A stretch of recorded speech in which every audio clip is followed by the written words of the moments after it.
I spoke to the president this morning of South Korea. He gives us tremendous credit. I remember, it was very rough 3-4 months ago. Nobel, they're saying, as President Trump touted progress in North Korea at a rally in Michigan over this weekend. His supporters started chanting, "Nobel, Nobel," as in the Peace Prize. And they're not the only ones who think the president should get that. A group of Republican lawmakers have formally nominated him for the 2019 Nobel Peace Prize. Indiana Congressman Luke Messer is leading the effort. He's also the chairman of the House Republican Policy Committee and a candidate for U.S. Senate in Indiana. He joins us live right now from Indianapolis. Luke, good morning to you. Hey, Steve, great to be on. Why do you think the President of the United States should get the Nobel Peace Prize?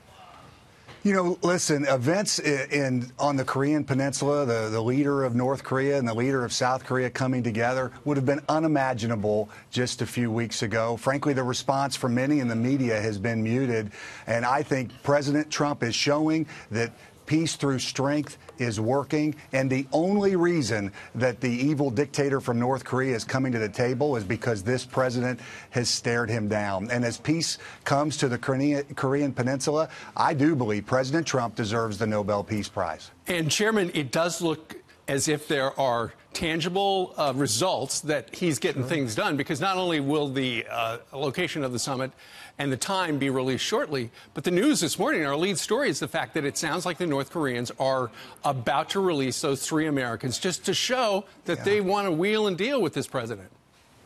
Well, absolutely. And as the president has said, listen, we're a long way away. This North Korean leader is a ruthless guy who has lied to people before. But there are tangible steps already happening. And you have both leaders talking about a united Korea, talking about ending those nuclear programs. The North Korean leader has already ended his testing program. There are major steps happening. And again, the only reason it's happening is because of this president's strong leadership. Frankly, the South Korean president has even said as much. And, you can't help as you watch all of this just wonder, how do you think folks on the left would be responding right now if this was happening under President Obama's leadership? I mean, they would be melting with joy. Sure. Instead, they're, of course, kind of saying, well, let's wait and see. Well, I think that we do want to wait and see, and there's a lot more to get done. But what's happened already is extraordinary. And keep in mind, President Obama got the Nobel Peace Prize before he actually did anything. At least with President Trump, he's getting some numbers up on the board. Well, yeah, President Obama got a Nobel Peace Prize for a little more than running a glamorous campaign. And I'll tell you, the critics on the left of this president's policies towards North Korea have been withering.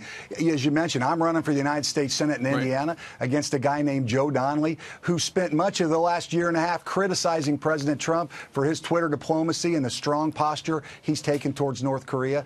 And what are we seeing? Well, we're seeing these extraordinary results. But it's not just North Korea, by the way.